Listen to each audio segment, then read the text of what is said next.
আসসালামু আলাইকুম, কেমন আছেন সবাই? তো আজকে আমরা সিপি কমান্ডের ব্যবহার দেখব। লিনাক্সে কোনো একটি ফাইল বা ডাইরেক্টরি কপি করার জন্য এই সিপি কমান্ড ব্যবহার করা হয়ে থাকে। তো এই সিপি কমান্ডের কাজ দেখানোর জন্য আমি ডেস্কটপে কিছু ডাইরেক্টরি এবং ফাইল আগে থেকে ক্রিয়েট করে রাখছি, যেন আমি আপনাদেরকে সিপি কমান্ডের ব্যবহারটা দেখাতে পারি। তো এখানে আমরা নর্মালি যদি সিপি কমান্ডের স্ট্রাকচারটা দেখি, প্রথমে যে এটার স্ট্রাকচারটা কি, তাহলে এখানে সিপি প্রথমে কমান্ডটা থাকবে, তারপরে থাকবে এটার ফ্ল্যাগ বা কমান্ড। ঠিক আছে, মানে সিপি কমান্ডের যে ফ্ল্যাগ বা কমান্ড চাইলে এটা আমরা ব্যবহার করতে পারি। তারপরে থাকবে সোর্স ফাইল, তারপরে ডেস্টিনেশন ফাইল। তো এর মাধ্যমে কিন্তু একটা সিপি কমান্ডের স্ট্রাকচার তৈরি হয়। ঠিক আছে, এখানে ফ্ল্যাগ বা কমান্ডটা আপনি চাইলে দিতে পারেন, আবার না চাইলে নাও দিতে পারেন, কিন্তু সোর্স ফাইল এবং ডেস্টিনেশনটা আপনাদের দিতে হবে। এখানে ডেস্টিনেশন ফাইল না, এখানে ডেস্টিনেশন হবে। তো এটা সিপি কমান্ডের বেসিক স্ট্রাকচার। তো এটার ব্যবহার আমরা এখন দেখি। তো একদম প্রথমে যদি একদম বেসিক একটি ব্যবহার আপনাদেরকে দেখাই, তাহলে ধরুন যে আমি ফাইল 1.txt যে আছে এটা আমি কপি করতে চাইতেছি। ঠিক আছে, তখন আমরা চাইলে সিপি কমান্ডটা ব্যবহার করতে পারবো। এখন সিপি দিলাম, তারপর আমাদের সোর্স ফাইল দিলাম ফাইল 1.txt, তারপর আমরা দিব যে এটার কি নামে আমরা সেভ করতে চাইতেছি। ধরুন যে আমি সেভ করতে চাচ্ছি oyon.txt নামে। এখন এন্টার প্রেস করলে দেখবেন যে এখানে oyon.txt নামে একটা ফাইল ক্রিয়েট হয়ে গেছে। ঠিক আছে, এখন আমরা যদি ফাইল 1.txt যে আমাদের কন্টেন্ট আছে ওইটা যদি প্রিন্ট করি, তাহলে দেখব যে মাই নেম ইজ অয়ন লেখা।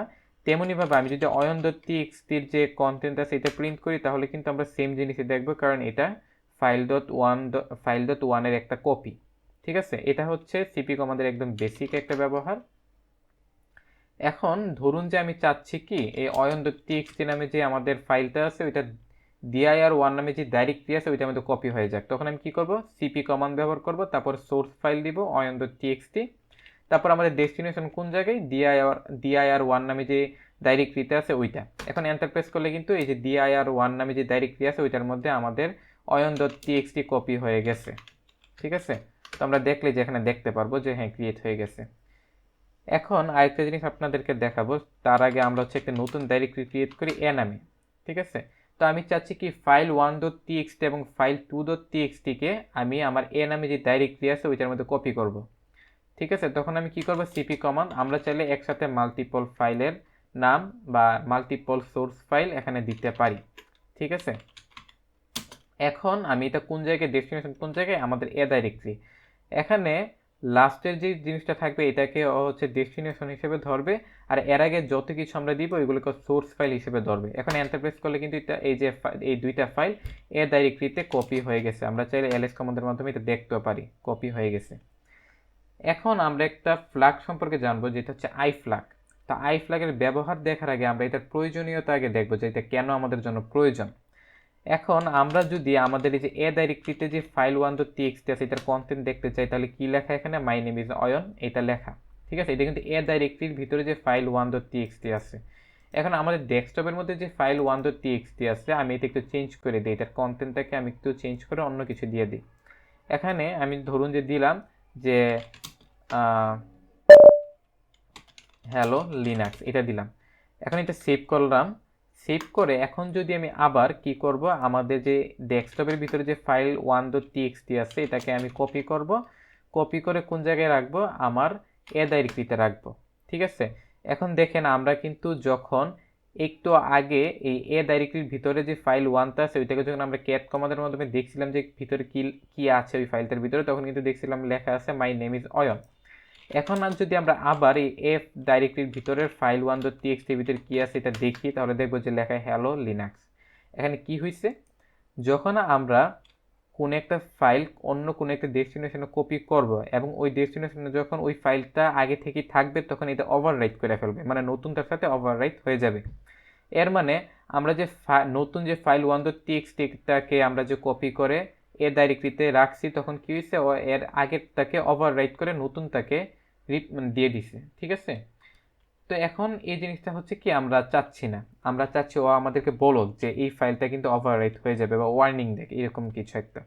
তখন আমরা চাইলে কি করতে পারবো, আমরা এই আই ফ্ল্যাগটা ব্যবহার করতে পারবো।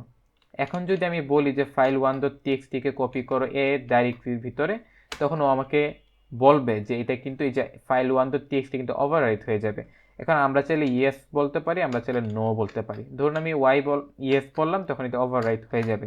আবার আমি যদি এন দিয়ে দিই, এন দিয়ে এন্টার প্রেস করি, তাহলে এটা নো হয়ে যাবে। এটা হচ্ছে আমাদের আই ফ্ল্যাগের কাজ।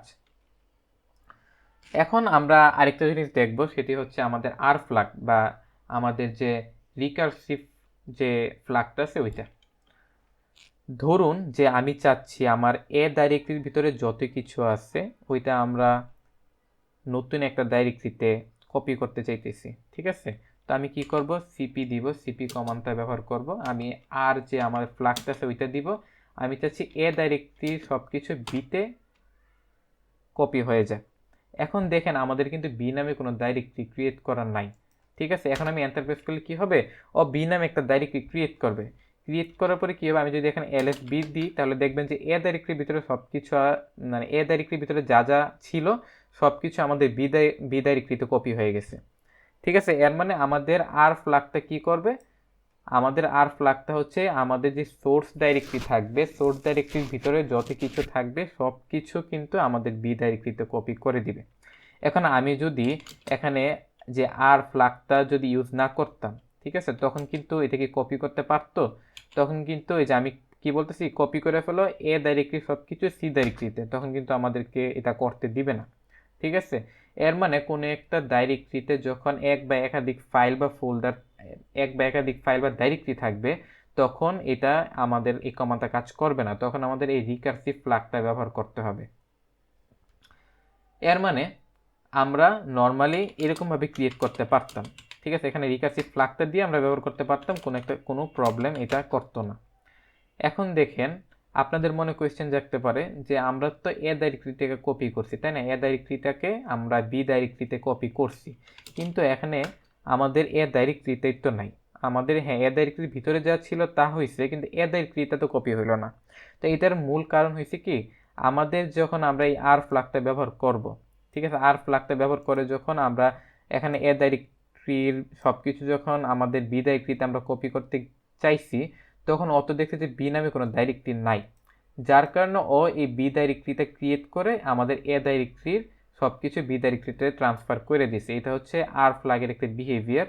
এখানে আমরা এটা আরেকটু ভালোভাবে বোঝার জন্য আমরা কি করতে পারি, আমরা ভার্বাস ফ্ল্যাগটা ব্যবহার করতে পারি। তো ভার্বাস ফ্ল্যাগের ব্যবহার কিন্তু এর আগের ভিডিওতে দেখানো হয়েছিল।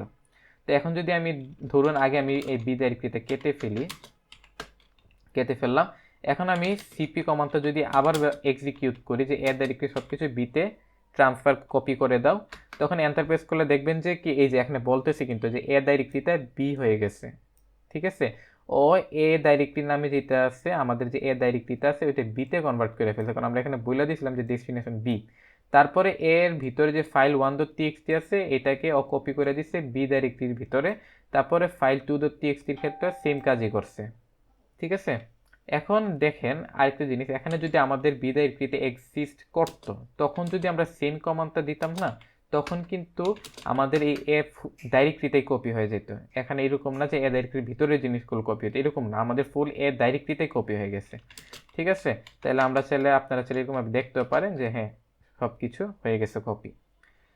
তো সিপি কমান্ডের কাজ এটুকুই ছিল, এর বাইরে মনে হয় না সিপি কমান্ডের কোনো কিছু আপনাদের প্রয়োজন হবে।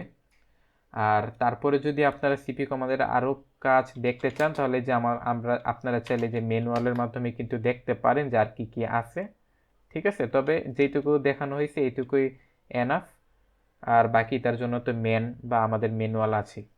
তো এর পরবর্তী ভিডিওতে আমরা অন্য কোনো একটি কমান্ড সম্পর্কে জানবো। তার আগ পর্যন্ত ভালো থাকবেন। আসসালামু আলাইকুম।